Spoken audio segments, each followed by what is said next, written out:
वाञ्छाकल्पतरुभ्यश्च कृपा सिन्धुभ्य एव च पतितानां पावनेभ्यो वैष्णवेभ्यो नमो नमः।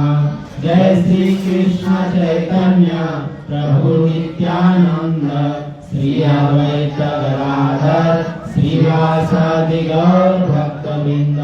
हरे कृष्णा कृष्णा कृष्णा हरे हरे, हरे राम राम राम हरे हरे।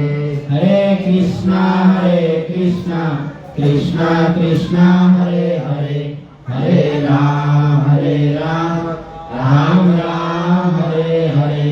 हरे कृष्णा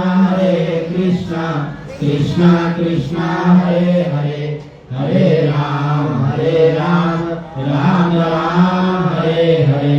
हरे कृष्णा कृष्णा हरे हरे, हरे राम राम राम हरे हरे। नमो महावदान्याय कृष्ण प्रेम प्रदायते कृष्णाय कृष्ण चैतन्य नाम्ने गौरतिष्ठे नमः। अंतर्राष्ट्रीय कृष्ण भावनामृत संघ नाला सोपारा की ओर से चलाए जा रहे इस साप्ताहिक सत्संग में उपस्थित हुए आप सभी भक्तजनों का प्रेम पूर्वक स्वागत एवं आप सभी को प्रणाम। आप में से कितने भक्त हैं जिन्होंने आज व्रत रखा था? आधा दिन व्रत का किसने रखा था? हाथ उठाइए। ये हमारे जो माधवेंद्र पुरी गोस्वामी जी जो है वो हमारे गौड़ीय संप्रदाय के प्रथम अंकुर है। ये चैतन्य महाप्रभु के गुरु के भी गुरु है, परम गुरु। मतलब हम लोग जैसे प्रभुपाद महाराज जी को दादा गुरु बोलते हैं ना, वैसे माधवेंद्र पुरी गोस्वामी हमारे चैतन्य महाप्रभु के गुरु के भी गुरु है, ईश्वर पुरी के गुरु है। तो ये हमारे गौड़ीय संप्रदाय के प्रथम अंकुर है। तो हमें वैष्णव कैलेंडर जो है प्रतिदिन देखना चाहिए और जिस दिन किसी वैष्णव की तिथि हो उस दिन व्रत करने का प्रयास करना चाहिए, कम से कम आदत है। अभी आने वाले मंगलवार को 3 तारीख को चैतन्य महाप्रभु जी का आविर्भाव दिवस है। तो चैतन्य महाप्रभु जी के बारे में मैं ज्यादा कुछ नहीं बोल सकता हूँ, जितनी जानकारी है उतना बोलने का प्रयास करूंगा। ये जो श्लोक है आज का, इसमें वैष्णव जो माधवेंद्र पुरी है उनकी प्रेम की पराकाष्ठा जो है उनका वर्णन है। वो इतना भगवान से प्रेम करते थे। सबसे पहले तो वो अयाचक थे, अयाचक वृत्ति थी। एक होता है याचक, मतलब जो मांगे, कुछ जरूरत पड़ी या कुछ भूख लगी तो मांग के खाएं। ये ऐसे गोस्वामी थे, अयाचक वृत्ति इनकी थी, वो मांगते नहीं थे। किसी ने कुछ दिया तो ग्रहण करेंगे, नहीं तो भूखा रहेंगे, उपवास रखेंगे और ऐसे कई दिनों तक भूखे रह सकते हैं। ऐसे अयाचक वृत्ति के माधवेंद्र पुरी गोस्वामी थे। तो आज उनका तिरुभाव दिवस है। तिरुभाव दिवस यानी उन्होंने आज के दिन शरीर त्याग किया था। जो नए भक्त है, अगर उनकी जानकारी के लिए बोल रहा हूँ, तो तिरुभाव दिवस मतलब अगर कोई साधु संत वैष्णव आचार्य जिनका शरीर छूटने का जो दिन है उसको तिरुभाव दिवस बोलते हैं हमारी भाषा में। और जब उनका जन्म होता है उसको आविर्भाव दिवस बोलते हैं। तो आज माधवेंद्र पुरी जी का तिरुभाव दिवस है। तो माधवेंद्र पुरी जी की जो कथा है वो स्वयं भगवान अपने मुख से कह रहे हैं। चैतन्य महाप्रभु जी अपने मुख से भक्तजनों को कह रहे हैं कि कितने प्रेम करते थे भगवान से माधवेंद्र पुरी जी। और कहीं भी गिर जाते थे, उठ जाते थे, कभी कभी शरीर कंपन होता था। इस तरह से उनको भान नहीं रहता था और हमेशा जप करते थे। तो उनके लिए भगवान ने एक बार प्रत्यक्ष उनको दर्शन दिया और 3 बार स्वप्न में भगवान ने उनको दर्शन दिया। तो ये माधवेंद्रपुरी जी की जो कथा है चैतन्य महाप्रभु कह रहे हैं। तो चैतन्य महाप्रभु जी का जब संन्यास हुआ कटवा गांव में, कटवा गांव था, कटवा गांव में चैतन्य महाप्रभु जी का जब संन्यास दीक्षा हुआ केशव भारती जी, चैतन्य महाप्रभु जी के संन्यास देने वाले गुरु जी का नाम है केशव भारती, और जिनसे हरिनाम दीक्षा हुई थी चैतन्य महाप्रभु जी की, उनका नाम है ईश्वर। तो जब उनका संन्यास दीक्षा हुआ तो उनके घर वालों को किसी को पता नहीं, ना पत्नी को पता है ना माँ को पता है। घर में 3 जन ही रहते थे, चैतन्य महाप्रभु, विष्णु प्रिया माता जी और शची माता जी, 3 जन ही रहते थे, किसी को पता नहीं। और संन्यास हुआ और निकल पड़े वृंदावन के लिए, वृंदावन के लिए निकल पड़े। तो उनके साथ में नित्यानंद प्रभु जी हैं। अब नित्यानंद प्रभु जी को उन्होंने बोला वृंदावन जाना है, तो नित्यानंद प्रभु जी उनको लेके आए गंगा जी में और कह दिया उनको कि ये जमुना जी है, हम वृंदावन पहुंच गए, ये जमुना जी है, ये यमुना है। तो उसमें कूद गए चैतन्य महाप्रभु जी भाव विभोर हो करके, ऐसा सोच लिया कि यमुना जी है, और स्नान कर लिया। स्नान कर लिए तो एक दूसरे वैष्णव आचार्य हैं, उनसे एक मैसेज भेजा नित्यानंद प्रभु जी ने कि अद्वैत आचार्य जी के पास जाइए और उनको बोलिए नाव लेके आए, क्योंकि हमको गंगा पार जाना है। तो अद्वैत आचार्य जी आते हैं नाव लेके, और जब उनको चैतन्य महाप्रभु जी देखते हैं तो आश्चर्यचकित होते हैं कि वृंदावन में अद्वैत आचार्य कैसे आते हैं, वो तो शांतिपुर में रहते हैं। तो चैतन्य महाप्रभु जी नित्यानंद प्रभु जी को बोलते आपने मेरे साथ छल किया है, ये गंगा जी है, ये जमुना जी नहीं है। लेकिन वास्तविक उन्होंने यमुना जी में ही स्नान किया होता है, क्योंकि जिस ओर से यमुना जी आती है, एक ओर से यमुना जी आती है, एक ओर से गंगा जी आती है। तो जिस ओर से यमुना जी आई थी उस किनारे पर उन्होंने स्नान किया। तो वो बोलते हैं कि आपने मेरे साथ छल किया है, ये वृंदावन नहीं है, ये यमुना जी नहीं है, ये गंगा जी है। तो अब अद्वैत आचार्य जी उनको प्रणाम करते हैं, सब एक दूसरे को प्रणाम करते हैं, और अद्वैत आचार्य जी के घर पर चैतन्य महाप्रभु जी को ले जाते हैं। चैतन्य महाप्रभु जी को शांतिपुर में अद्वैत आचार्य जी के घर पे ले जाते हैं।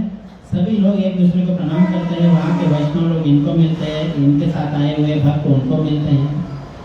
फिर जो सीता माता है अद्वैत आचार्य जी की पत्नी, वो बहुत सुंदर सुंदर व्यंजन बनाती है और चैतन्य महाप्रभु जी को खिलाती है, और उनके साथ जो भी वैष्णवगण आए हुए होते हैं उनको व्यंजन वो सब बना करके खिलाते हैं। अनेक प्रकार के व्यंजन बनाकर खिलाते हैं। और इसमें ऐसा वर्णन है चैतन्य चरितामृत में कि अद्वैत आचार्य जी का जो घर का जो आज की भाषा में राशन, वो जो खाद्य सामग्री था, वो जो भंडार था, वो अव्यय था। अव्यय एक होता है व्यय, मतलब खर्च होने वाला, एक होता है अव्यय जो कभी खर्च ही नहीं होता। वो ऐसा 10 दिन अनेक अनेक प्रकार के व्यंजन बना कर खिला दिए उनको।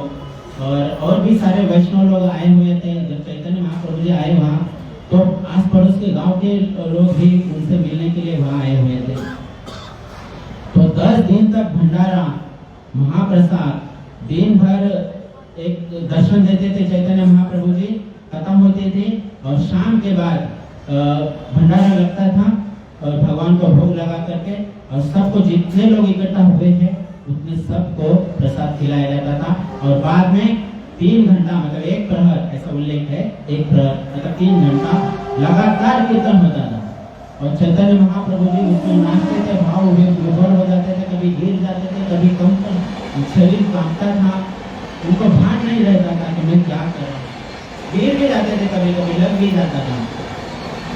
कभी कभी अद्वैत आचार्य जी कीर्तन शुरू करते थे तो भी वो भाव विभोर हो जाते थे चैतन्य महाप्रभु, और ऐसे बोलना पड़ता था कि अभी रोक दीजिए कीर्तन। इतना भाव विभोर हो जाते थे। 10 दिन तक भंडारा चला, 10 दिन तक प्रसाद खिलाया सब लोगों को, और अनेक भक्त उपस्थित थे। लेकिन जितने दिन खिलाया उतने दिन जब देखा गया जो राशन उनका रखा हुआ था वो कम ही नहीं हो रहा था, वो कम होता ही नहीं था। मतलब अनेक प्रकार के व्यंजन खिलाते जा रहे पर राशन कम नहीं हुआ। भगवान की ऐसी कृपा थी उनके ऊपर। स्वयं महाविष्णु के अवतार है, अद्वैत आचार्य महाविष्णु के अवतार है, तो कम होता ही नहीं था। 10 दिन बीत गए, 10 दिन चैतन्य महाप्रभु वहां रहे। 10वें दिन के बाद नवदीप है ना उनका गाँव का नाम, नवदीप में मैसेज भेजा सची माता को, मतलब एक भक्त को भेजा और उनको बोले कि चैतन्य महाप्रभु जी की जो माता है सची माता, उनको और उनके मित्र उनको गाँव वालों को लेकर शांतिपुर लेकर। तो चैतन्य महाप्रभु सवेरे उठ के स्नान करते हैं, जो अपनी शौच क्रिया करते हैं, स्नान करते हैं, शुद्ध हो जाते हैं, फिर कीर्तन शुरू करते हैं। अपना नियम से जो भी करना है कीर्तन शुरू करते हैं, और जो भी दर्शन देना है भक्तों को दर्शन देते हैं। तो देखते हैं कि सामने से सची माता आ रही है, सची माता आ रही, वैसे आई वैसे वो उठे, चैतन्य महाप्रभु उठे और अपनी माता के चरणों पर गिर पड़े, दंडवत प्रणाम किया। तो माता ने भी, सची माता ने उनको उठाया, अपने गोद में लिया और रोने लगी, क्योंकि पहली बार कुछ नया देख रही थी चैतन्य महाप्रभु में। क्या देख रही थी उनमें? नया कुछ देख रही थी, संन्यास लिया था, पहली बार कुछ और देख रही थी। चैतन्य महाप्रभु के बाल बहुत सुंदर थे, और वहां उस वक्त बाल उनके सर पर नहीं थे।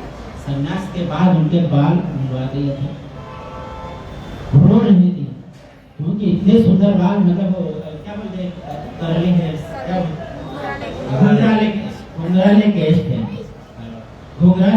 और इतने सुंदर लगते थे श्री कृष्ण की तरह। और जब उनके घुंघराले केश थे, घर में रहते थे, तब दुल्हन की तरह उनको सजा दिया जाता था, मुकुट पगड़ी इस तरह से उनको सजा दिया जाता था। उनका श्रृंगार भी बहुत सुंदर तरीके से किया जाता था। परंतु अभी माता देख रही है कि मेरे बच्चे निमाई नाम है उनका, संन्यास के पहले। अभी माता जी को तो संन्यास के बाद का नाम अभी पता नहीं है, तो निमाई नाम ही मालूम। तो निमाई को गोद में ली है और माता जी रो रही है, और अपने आंचल से उनका मुंह साफ कर रही है, उनका बदन साफ कर रही है। लेकिन देखने जा रहे तो उनको कुछ दिख नहीं रहा है माता जी को, क्योंकि वो इतना रो रहे हैं कि उनके आंसू से आंख भर गई है, इतना रो रही है, कुछ दिख नहीं रहा। मेरे बच्चा जो 24 वर्ष का है, अभी 24 वर्ष का है और संन्यास ले लिया है, तो रो रही है, और रोते रोते वो बोल रही है उनको कुछ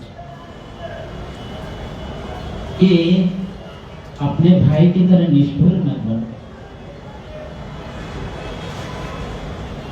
चैतन्य महाप्रभु सची माता जी के और जगन्नाथ मिश्र जी के 10वीं संतान है, 10वीं संतान। पहले 8 संतान जो है कन्या उत्पन्न हुई थी, और जन्म के साथ वो उनका शरीर छूट गया था। 9वें संतान थे विश्वरूप, मतलब चैतन्य महाप्रभु के बड़े भाई विश्वरूप। वो इतने बड़े भक्त थे कि उन्होंने 13-14 वर्ष की उम्र में ही उन्होंने संन्यास ग्रहण कर लिया था। संन्यास ग्रहण करने के बाद वो अभी तक माता पिता को अपना चेहरा नहीं दिखाए कभी, और उनके वियोग में जगन्नाथ मिश्र जी का शरीर छूट गया। इसके लिए घर में अभी 2 जन ही है, सची माता और विष्णु थे। तो कह रहे हैं कि अपने बड़े भाई विश्वरूप की तरह निष्ठुर मत बनो। जब से उसने संन्यास लिया है तब से अभी तक मुझे अपना चेहरा नहीं दिखाया। आखिर में वो ऐसा वर्णन है कि पंढरपुर में उनका शरीर छूट गया विश्वरूप जी का बाद में, ऐसा है चैतन्य चरितामृत में। सोलापुर जिले के पंढरपुर में उनका शरीर छूट गया। तो कह रहे हैं कि अपने भाई की तरह निष्ठुर मत बनो। इतने कम उम्र में संन्यास लिया है आपने, अभी निष्ठुर मत बनो। चैतन्य महाप्रभु जी भी रो रहे हैं। कह रहे कि जाने अनजाने में ले लिया संन्यास, अभी ऐसा वर्णन है, जाने अनजाने में ले लिया।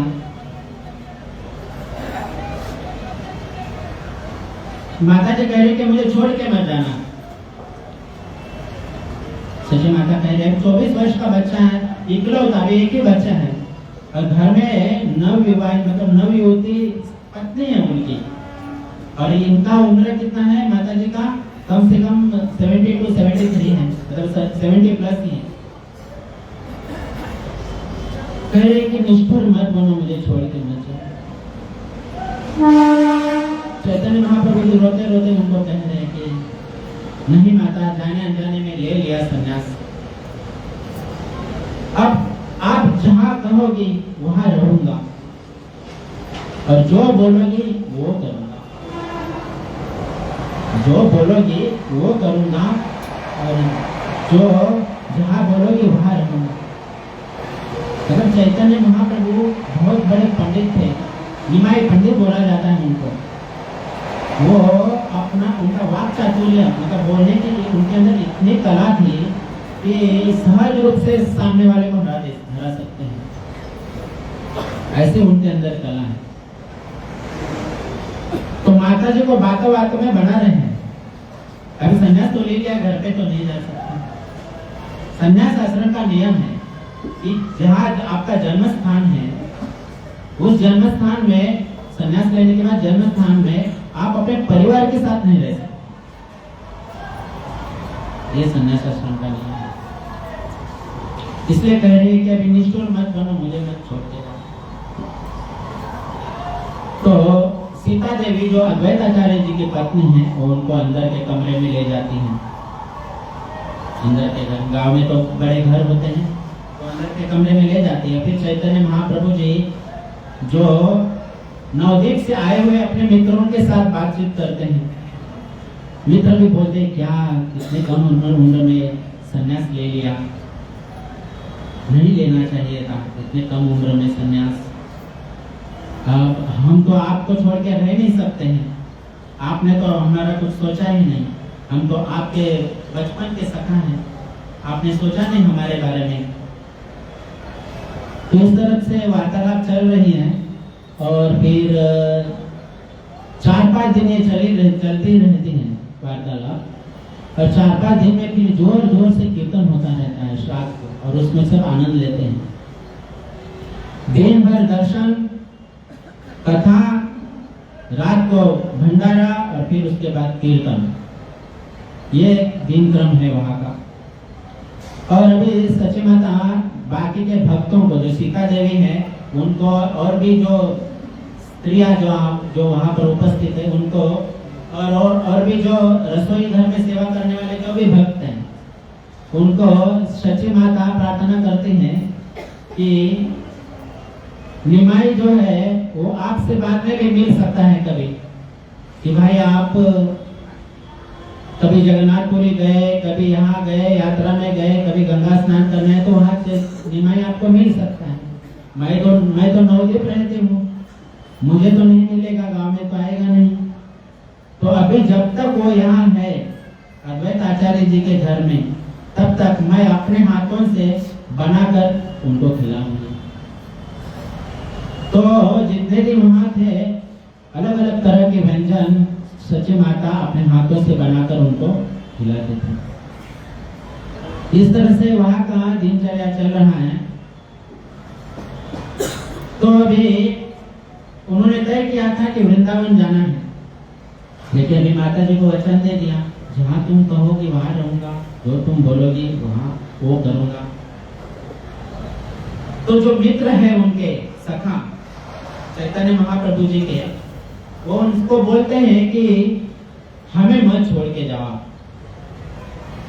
आप हमें छोड़ोगे तो हम रह नहीं पाएंगे। तो चैतन्य महाप्रभु बोलते हैं कि ठीक है, मैं आपको नहीं छोड़ के चला जाऊंगा, आप लोग हमेशा मेरे हृदय में रहेंगे, मैं आपके साथ हमेशा रहूंगा। लेकिन इस बात का भी ध्यान रखना कि मैं अभी एक सन्यासी हूँ, मेरे सन्यास आश्रम का भी पालन होना चाहिए और आपके साथ भी रहूं, आपसे भी मिलो, ये भी होता रहे और मेरे सन्यास आश्रम का भी पालन होता रहे। ऐसा कुछ जुगाड़ लगा दीजिए। तो भक्तगण जाते हैं अंदर और माता जी को बोलते, शची माता जी को, देखिए वो तो कह रहे हैं कि माता जो आप कहोगी वो मैं करूंगा और जो जहां आप बोलोगी वहां मैं रहूंगा, लेकिन मेरे सन्यास आश्रम का भी पालन होना चाहिए, इस बात का भी ध्यान रखो। तो शची माता उनको कहती है कि निमाई यदि नवद्वीप में रहे तो मुझे बहुत सुख होगा, परंतु सन्यास आश्रम का जो नियम है कि जन्म स्थान में परिवार के साथ नहीं रहना है, अगर कोई रहता है तो लोगों के बीच उसकी निंदा होती है। लोग कहते हैं कि जो कुत्ता होता है, कुत्ता वो जब ज्यादा कुछ खाता है और उसको जब पचन नहीं होता तो उल्टी कर देता है, और उल्टी करने के बाद जब पेट के अंदर का जब हजम होने लगता है, पचन होने लगता है, तब वो जो उल्टे किया है वो फिर से खाते हैं। तो सन्यास आश्रम का अगर सन्यासी अगर अपने जन्म स्थान में आके रह रहा है तो उसको वो उपमा दी जाती है। तो सची माता कहती है कि अगर वो नवद्वीप में आके रहे तो अच्छी बात है, मुझे बहुत सुख होगा, परंतु लोग उनकी निंदा करेंगे, ये मुझसे सहन नहीं होगा।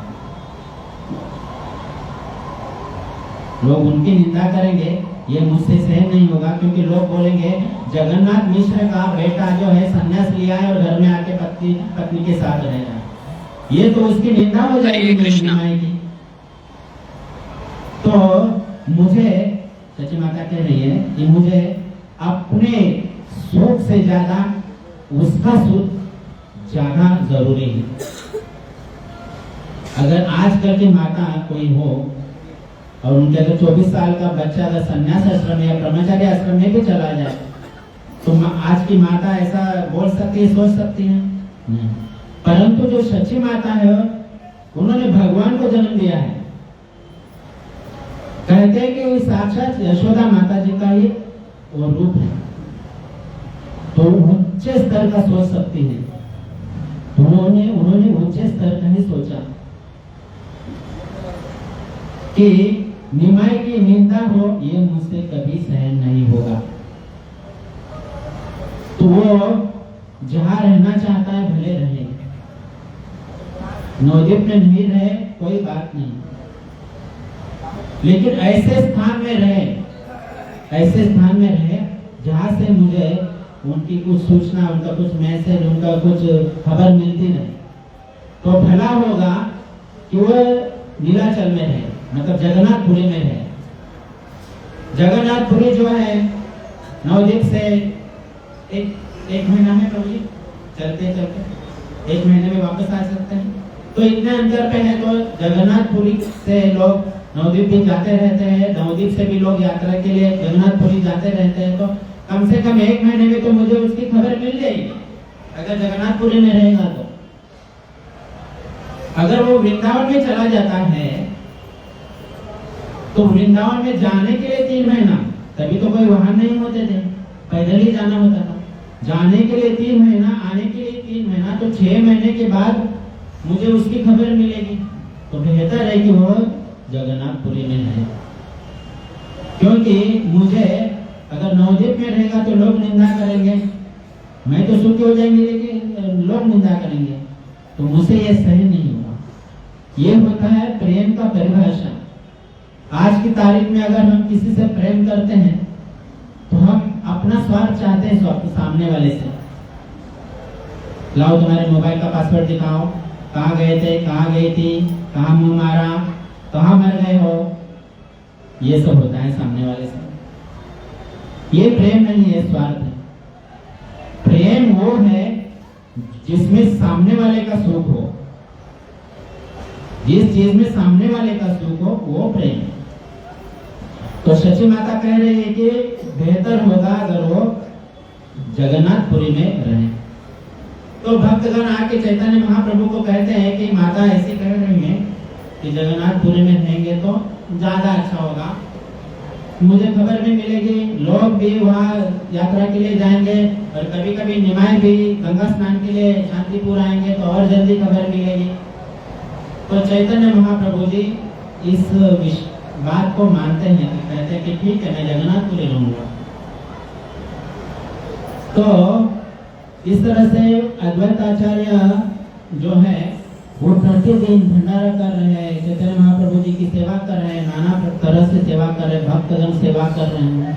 वास्तव में गृहस्थ आश्रम का यही उद्देश्य होना चाहिए कि हमारे घर में जो भी गृहस्थी है, हमारे घर में साधु संत आ जाए या भगवान का कोई स्वरूप आ जाए तो हमारा जो घर का जितना भी साथ सामान जन लोग जितने लोग रहते हैं सभी प्रकार से हमें वो वैष्णव की जो हमारे घर में अतिथि आए हैं उनकी सेवा करनी चाहिए। यदि हमारे घर में वैष्णव अतिथि आते हैं और अगर हम उनकी सेवा करते हैं तो जो सेवा कर रहा है उसको ही सिर्फ लाभ नहीं मिलता। जो धन कमा कर ला रहे वो धन भी पावन हो जाता है। जो पानी ला रहे वो भी लाने वाला भी पावन हो रहा है।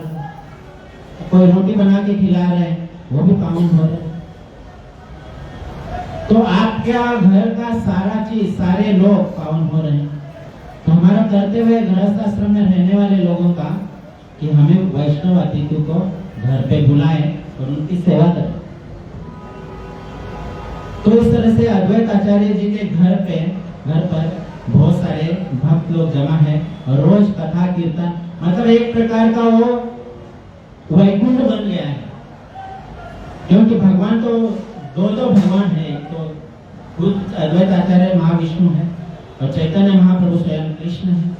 दो भगवान की सेवा हो रही है इतने दिन से, रोज प्रसाद उनको भोग बना करके खिला रहे हैं, रोज कीर्तन हो रहा है, तो इससे ज्यादा और वैकुंठ में होता क्या है? कथा कीर्तन रोज होता है और वहीं पर भगवान का वास भी है। तो इस प्रकार से चल रहा है कई दिनों से। अब चैतन्य महाप्रभु जी उनको कहते हैं नवदीप वासियों को कि अभी आप घर पे चले जाइए और घर में मतलब नवदीप चले जाइए।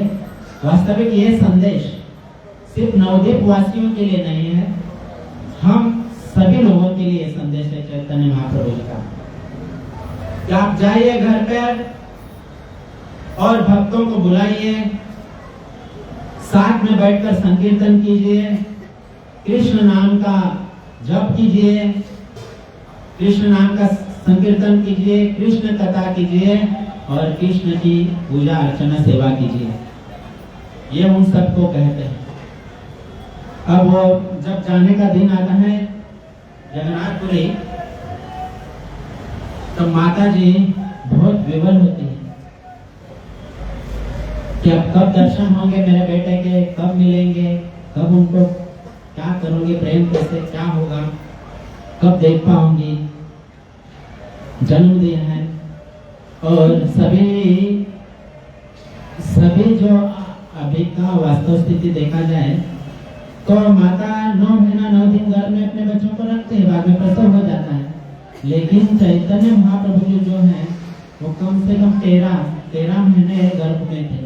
तो इतने दिन गर्भ में रखा हुआ है उनको और जन्म दिया है, तो बहुत विवल हो रही है कि अब मेरा बच्चा मुझसे दूर जा रहा है और संन्यास ले लिया है। अब वो निकल पड़े हैं जगन्नाथपुरी के लिए। अद्वैत आचार्य जी ने उनके साथ 4 भक्त भेजे हैं। एक नित्यानंद प्रभु जी, दूसरे हैं मुकुंद भट्ट, तीसरे हैं जगदानंद गोस्वामी और चौथे हैं दामोदर भक्त दामोदर। ऐसे 4 जनों को भेजते हैं साथ में जगन्नाथपुरी जाने के लिए। तो माता जी बहुत रोती है, बहुत रोती है, बहुत रोती हैं, परंतु वो चले जाते हैं, सबको प्रणाम करते हैं। एक बार माता जी का परिक्रमा भी करते हैं और फिर प्रणाम करके, दंडवत प्रणाम करके चले जाते हैं, जगन्नाथपुरी के लिए निकलते हैं। 2-3 किलोमीटर चले गए, देखते तो अद्वैत आचार्य जी भी उनके पीछे से आ रहे हैं। तो उनको कह रहे चैतन्य महाप्रभु जी, आप मत चलिए साथ में, आप घर पे जाइए, आप जो है सबसे वरिष्ठ हैं, घर में कोई वरिष्ठ होना चाहिए, क्योंकि सब लोग रो रहे हैं, उनको सांत्वना भी देना चाहिए और उनको साहस बनाना चाहिए, कोई तो होना चाहिए, तो आप चले जाइए। तो इस प्रकार से उनको वापस भेजते हैं और चैतन्य महाप्रभु अपने 4 जनों को लेकर के जगन्नाथपुरी के लिए निकलते हैं। जगन्नाथपुरी के लिए निकलते हैं तो रास्ते में एक धाम आता है, बालेश्वर जिले में रेमुना धाम। बालेश्वर जिला है प्रभु जी, बालेश्वर जी, वास्तव में उसका नाम बालेश्वर ही है, क्योंकि वहाँ पर बाल ईश्वर रहते गोपाल जी, तो बालेश्वर ही है। आधुनिक नाम चेंज करने की प्रथा हो गई तो नाम चेंज किया होगा। तो बालेश्वर में रेमुना धाम में भगवान आते हैं। वो वहां पर कौन है? गोपीनाथ जी है, खीर चोरा गोपीनाथ। तो गोपीनाथ जी के दर्शन के लिए आते हैं, गोपीनाथ जी के दर्शन के लिए आते हैं। तो जैसे मंदिर के प्रांगण में प्रवेश करते हैं तो मंदिर को देखकर गोपीनाथ जी को देखकर बड़े हर्ष के साथ नाचने लगते हैं, कीर्तन करने लगते हैं और सुर बुद्ध खो देते हैं, एकदम शरीर में कंपन होता है।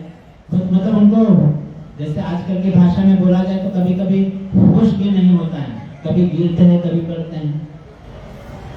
तो सभी पुजारी लोग उनको देख के आश्चर्यचकित हो गए कि इतना नवयुवक सन्यासी और इतना प्रेम भाव देख करके ही उनको आश्चर्यचकित हो जाते हैं। फिर अपनी पूजा अर्चना सब सेवा छोड़ के उनको ही देखते रहते हैं। सब लोग मंदिर में जितने भक्त जमा होते हैं चैतन्य महाप्रभु को ही देखते हैं।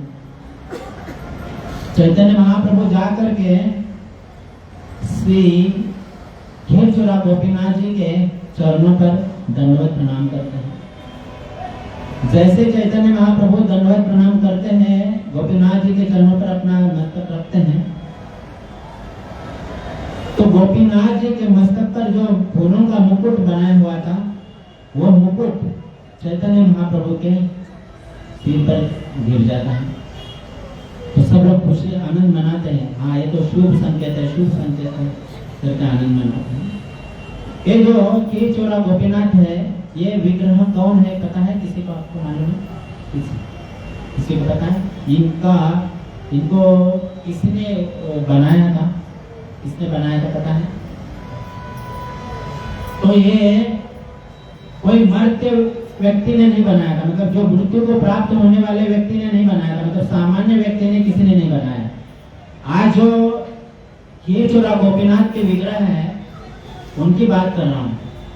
रेमुना गांव में जो है वो सामान्य व्यक्ति ने किसी ने नहीं बनाया, स्वयं प्रभु रामचंद्र जी ने अपने हस्त कमल से बनाया। हरे कृष्णा हरे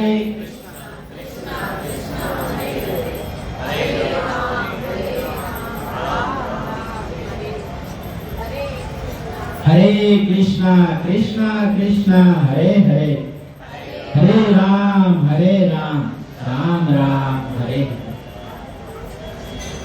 तो प्रसंग ऐसा है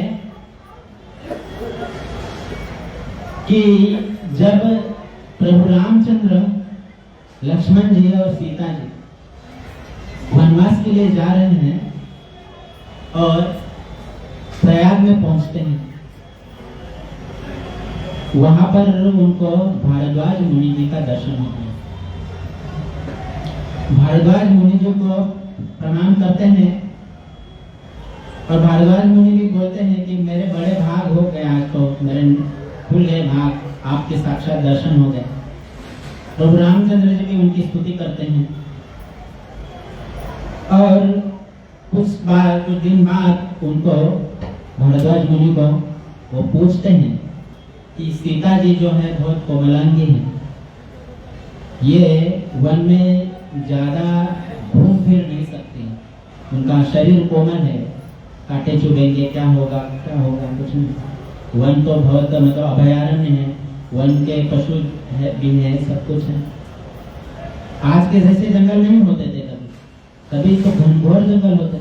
आज तो पूरे जंगल को काट के शहरीकरण हो गया पूरा। वृंदावन पहले आज के जैसा वृंदावन नहीं होता था, आज तो वृंदावन शहर बन चुका है। तो प्रभु रामचंद्र, लक्ष्मण जी और सीता जी उनको पूछते हैं राम जी कि ऐसा कोई स्थान हमें बताइए। आप तो काफी वर्षों से यहाँ पर रह रहे हो, भारद्वाज मुनि जी से पूछ रहे हैं कि आप काफी वर्षों से यहाँ पर रह रहे हो, तो ऐसा कोई स्थान हमें बताइए जहाँ हमारे रहने के लायक हो, जो स्थान और जहाँ हम रह सके हम 3 जन।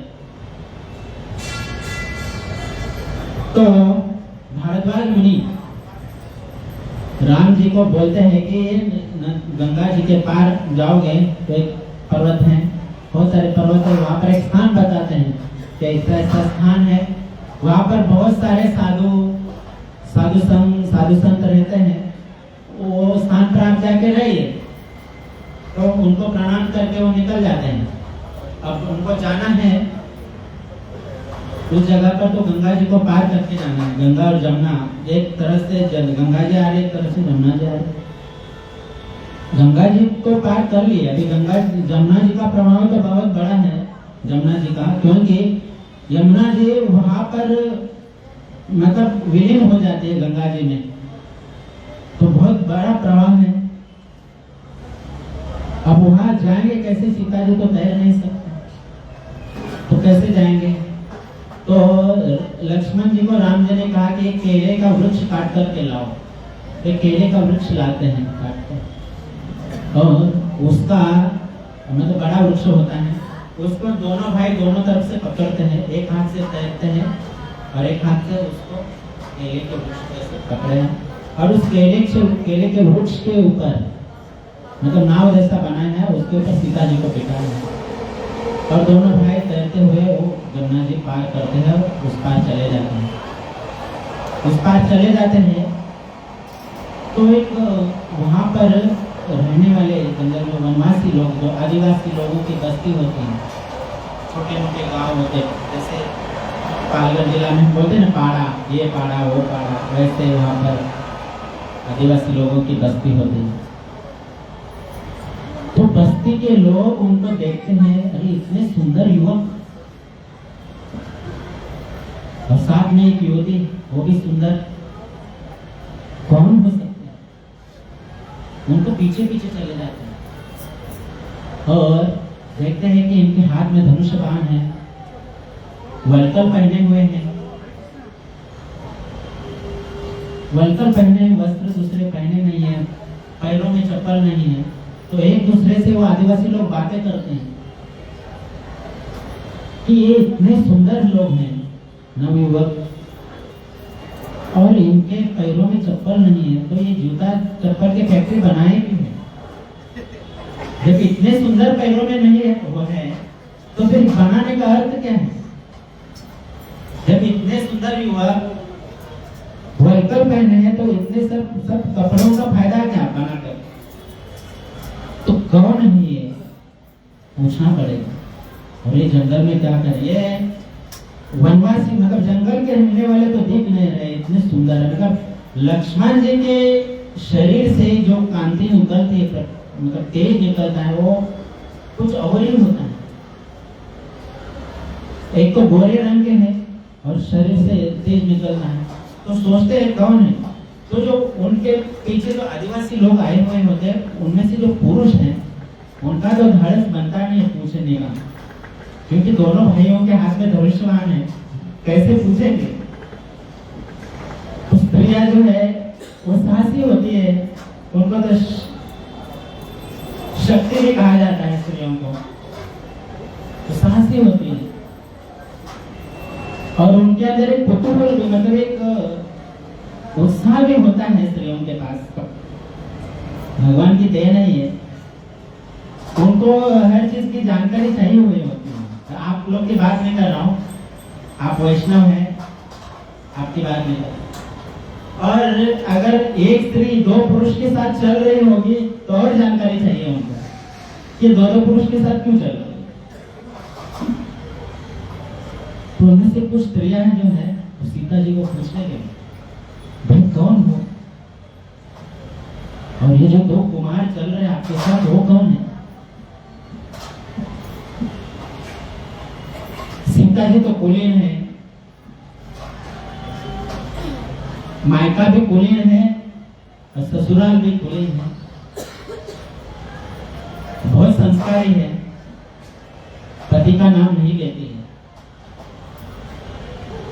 पहले मतलब हम अभी से 50-60 वर्ष पहले के जमाने में जब स्त्रियां अपने पति को बुलाना होता था तो पति का नाम कभी भी नहीं लेते। आप लोग का सबका अनुभव होगा। तो इनके पापा, उनके पापा, ऐसा कहकर ही बुलाती चिंटू के पापा। तभी तो चिंटू नाम नहीं होता था, तभी तो भगवान का ही नाम होता था, माधव, नारायण, स्वामी, ये वो ऐसे नाम होते थे। वो शंकर जी के पापा, पापा भी नहीं बोलते, तभी तो संस्कार अच्छे थे। हाँ, बाबूजी, शंकर जी के, ऐसा होता। आज तो स्थिति भयानक है। आज के नाम भी सब इंग्लिश नाम आ गए हैं, टोनी, मोनी, सोनी, कोनी। वो सोनी के पापा, वो टोनी के पापा, ये गया 15 साल पहले, अभी नहीं। अभी कहाँ मर गए हो, अभी एक ही लाइन है। परंतु सीता जी बहुत संस्कारी है, वो अपनी पति का नाम नहीं लेती, लेकिन वो स्त्रियां चुप नहीं होती, फिर भी पूछती है, कौन है बताओ, आप कौन हो, ये दो कुमार कौन। तो सीता जी कहती है, जो मेरे पीछे से चल रहे हैं ना, वो मेरे छोटे देवर लक्ष्मण हैं। और फिर अपना पल्लू आगे लेते हैं और शर्माते हुए बोलते हैं, ये जो आगे चल रहे हैं ना वो उनके भैया हैं, बड़े हैं। इस तरह से वो वन में चले जाते हैं। और फिर जब भारद्वाज मुनि ने जो जगह बताई थी उनको, उस पर्वत पर जाकर के, मतलब वो जगह पर जाते हैं और एक बड़ा सा शिला होता है, पत्थर होता है, उस पत्थर पर जाकर के वो बैठ जाते हैं और वहीं उनका निवास होता है। बड़ा पत्थर है। तो अब उनका जीवन ऐसे ही, उस पर्वत पर रहना है, उस जगह पर रहना है। एक दिन ऐसे ही उस पत्थर पर वो बैठे हुए थे, दोनों जन, सीता जी और राम जी। लक्ष्मण जी कुछ सेवा करने के लिए, कुछ लाने के लिए गए थे। तो एक गाय चराने वाला बच्चा देखा राम जी को, उसको देख करके मुस्कुरा गए। राम जी मुस्कुराए तो सीता जी ने देखा राम जी तो मुस्कुरा रहे हैं, क्यों मुस्कुरा रहे, पूछा, रहा नहीं गया उनसे। तो पूछा, क्यों मुस्कुरा रहे हो, मेरे श्रृंगार में कुछ कमी तो नहीं है, क्या मैं कुछ अजीब तो नहीं दिख रही हूँ। बोले नहीं। फिर और मुस्कुराए, फिर और उन्होंने पूछा सीता जी ने, क्या हुआ। बोले नहीं, वो जो बच्चा है ना, जो गाय चराने वाला, उसको देखकर मुस्कुरा। तो बोले वो तो रोज आता है, आज इतना क्यों मुस्कुरा रहे हो। बोलते हैं नहीं, मेरा अगला जो कार्य है, अगला जो द्वापर युग आएगा, उसमें मैं ये रूप धारण करने वाला, गोपाल बनूंगा, मैं गोपाल बनूंगा। तो सीता जी पूछती है कि तो फिर मैं कौन बनूंगा, आप तो राजकुमार होकर भी एक गोपाल बनोगे, वो तो ढंग से कपड़े भी नहीं पहनते हैं, गाय चराने वाले लोग ढंग से कपड़े भी नहीं पहनते। बोलते हैं सीता जी, अब आप राजकुमार होकर के गाय चराने वाला बनोगे, गोपाल बनोगे, कैसा दिखोगे, और मैं कौन बनूंगा। तो राम जी कहते कि आप ग्वालन बनोगे और मैं गोपाल बनूंगा। तो बोलते हैं सीता जी कि जब आप गोपाल बनोगे तो दिखोगे कैसे, मैं उस रूप को देखना चाहती हूँ।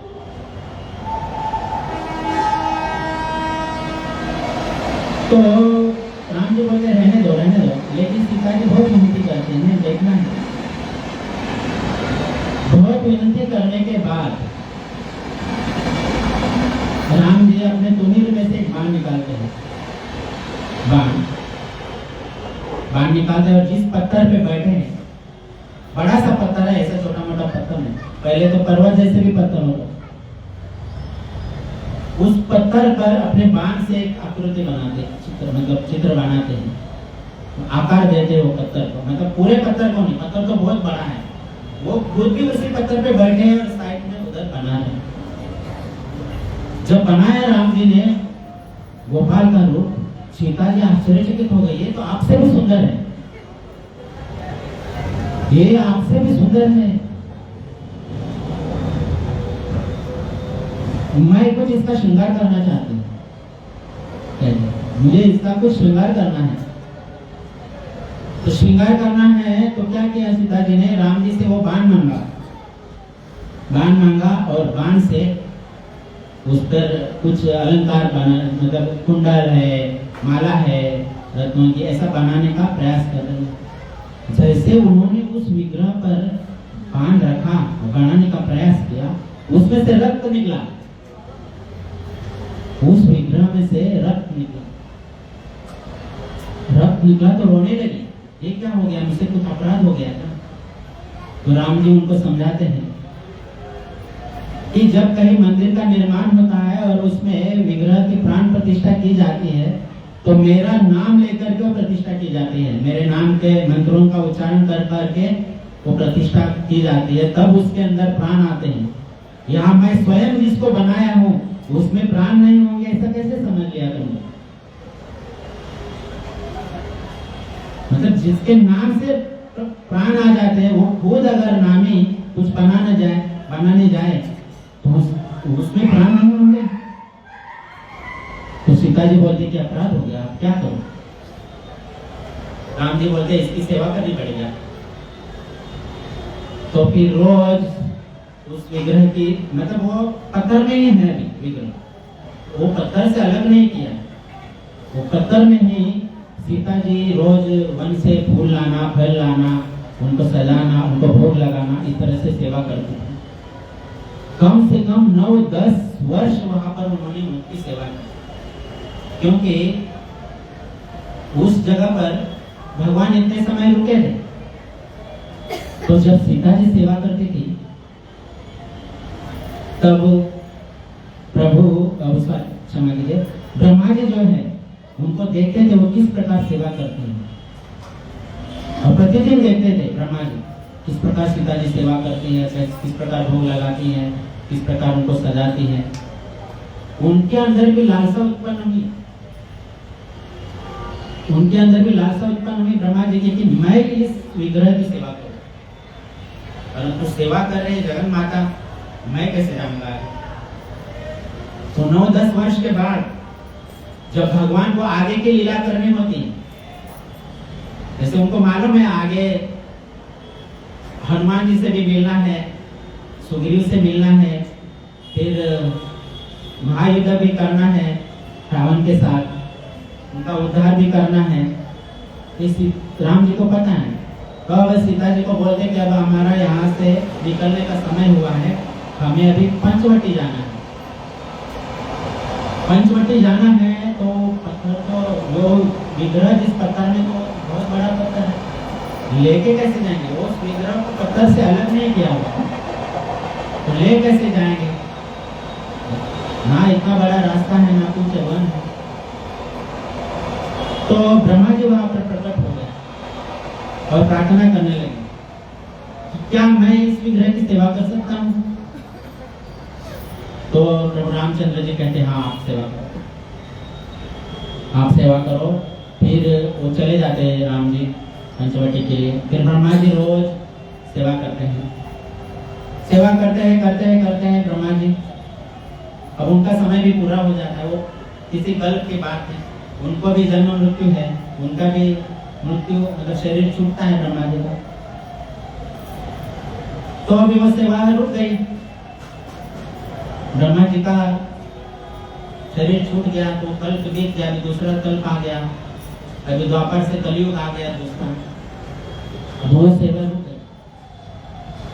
तो जगन्नाथपुरी के एक राजा थे, वो वैष्णव राजा थे जिनका नाम था राजा नरसिंह देव, वैष्णव राजा थे।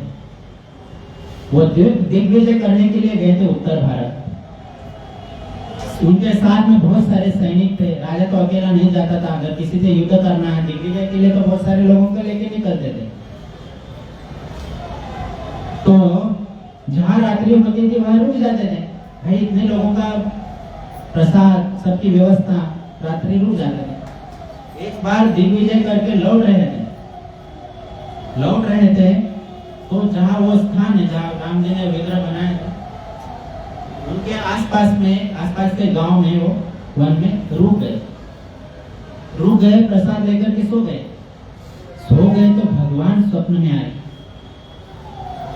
कि मैं इस स्थान में हूँ, इस पर्वत में, मुझे निकालो और मुझे दूसरे स्थान पर ले जाकर मेरी सेवा करो।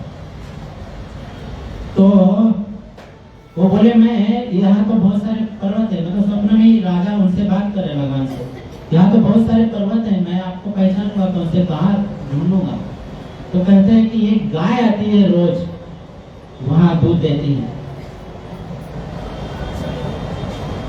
तो जहाँ गाय आएगी वहां पर आप मुझे ढूंढो। तो सवेरे होते ही राजा ने स्नान किया और अपने 10-12 सैनिकों को भेज दिया, जाओ ढूंढो और उनको ले आओ उनके विग्रह को। तो सैनिक जाते हैं और खाली हाथ लौट आते हैं, उनको मिला नहीं। तो राजा जो है नरसिंह देव वो अभी वैष्णव ब्राह्मण उनको भेजते हैं, वहां के गांव के जो वैष्णव ब्राह्मण है उनको भेजते हैं, जाओ आप। तो वो जाते हैं, देखते हैं कि कहाँ पर एक गाय दूध दे रही है, देखते हैं कि हाँ इस पर्वत पर है। तो वहां जाते हैं तो राजा को बोलते हाँ यहाँ पर है, अब उनको ले जाना है जगन्नाथपुर में।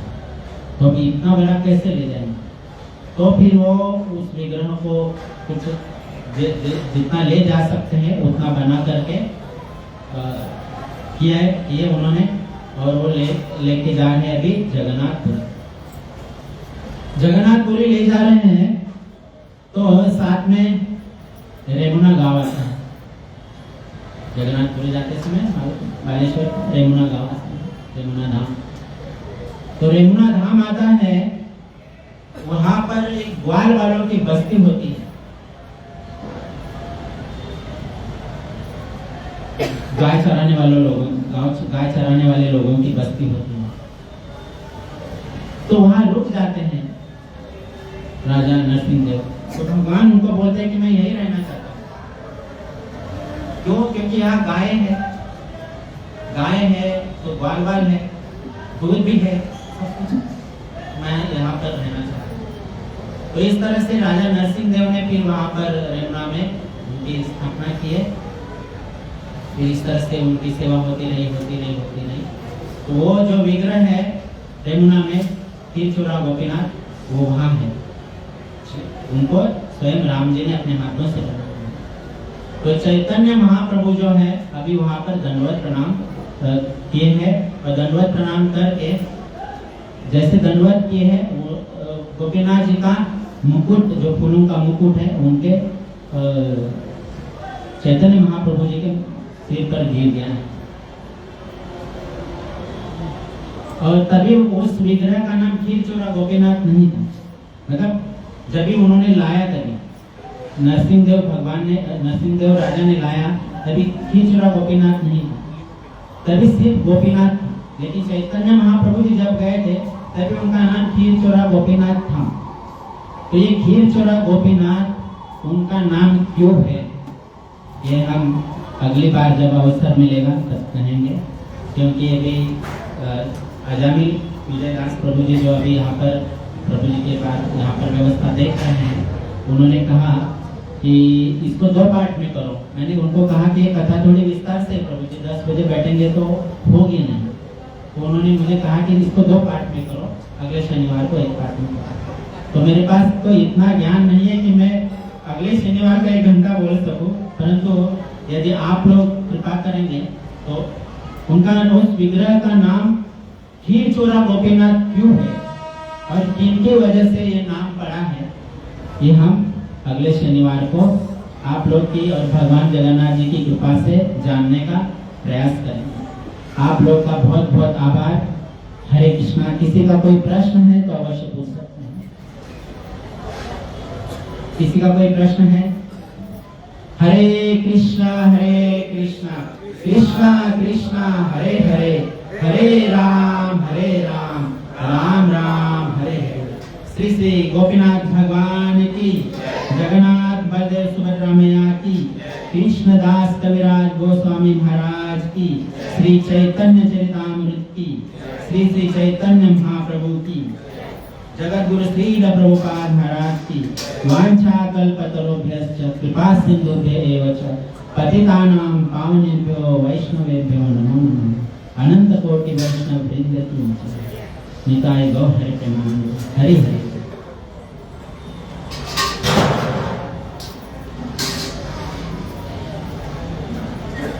हरे कृष्ण।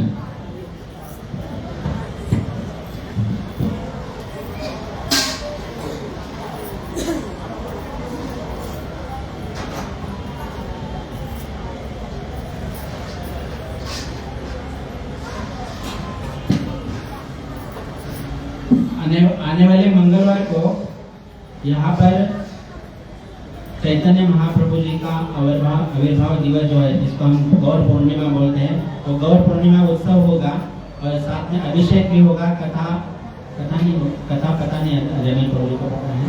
तो कीर्तन होगा, अभिषेक होगा, सबके लिए महाप्रसाद होगा। तो सभी भक्त जो यहाँ पर उपस्थित है अपने अपने परिजनों के साथ, मित्रों के साथ यहाँ पर उपस्थित हो जाए।